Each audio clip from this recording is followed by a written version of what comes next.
Pressure केलं जात होतं असं थेट आरोप आहे. आज सदर गुन्ह्यामध्ये आरोपींना हजर करण्यात आलं. हजर केल्यानंतर पोलीस यंत्रणेने 7 दिवसांची पोलीस कोठडी मागितली होती. याच न्यायालयापुढे अटकपूर्व जामीन नामंजूर झालेला होता.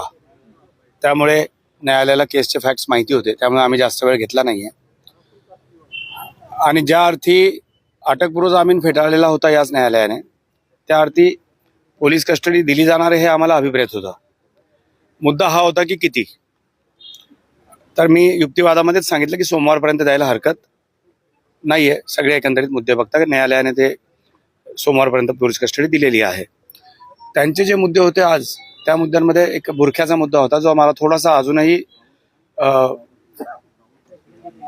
पोलीस कस्टडीच्या ग्राउंडसाठी योग्य वाटत नाही. कारण मुद्दा हा होता की बुरखा कुठून आणला. बुरखा कुठून आणला याच्याशी काय करायचं आहे.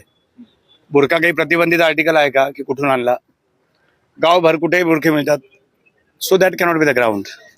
आणि दुसरं एक ग्राउंड होतं की मोबाईलमध्ये काही ॲप डाउनलोड केले आहेत किंवा काही लिंक पाठवल्या आहेत. सो इट्स व्हेरी क्लिअर की जे काही लिंक्स आहे, यूट्यूब लिंक्स असो, इंस्टाग्राम लिंक असो किंवा काही असो, इट इज अवेलेबल ऑनलाईन.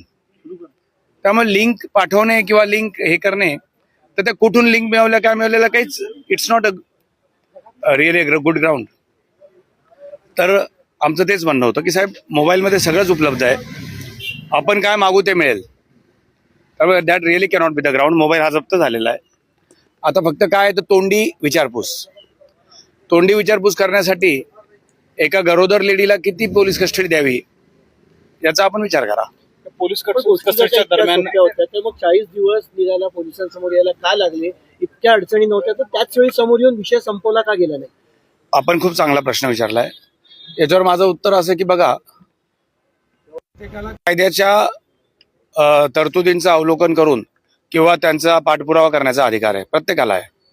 त्यामुळे त्यांनी अटकपूर्व जामिनासाठी प्रयत्न केले. मला वाटतं 2 तारखेलाच अटकपूर्व जामीन नामंजूर झाला. नकला वगैरे काढून ते हायकोर्टात जाणारच होते. त्या दरम्यान अटक झाली आहे. त्यामुळे हे म्हणणं मला खरोखर योग्य वाटत नाही की एखाद्या विरुद्ध गुन्हा दाखल झाला आणि त्याला वाटत असेल की तो निर्दोष आहे किंवा त्याने तसं काही केलेलं नाहीये, तरी त्याने पोलिसांपुढे हजर व्हावं. हजर होण्यामध्येही दुमत नाही, परंतु हजर झाल्यावर पोलीस अटक करणार नाही असं तर काही आश्वासन देत नाहीत.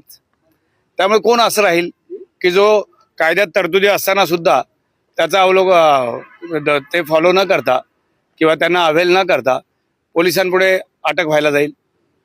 गर्भवती असल्यामुळे काही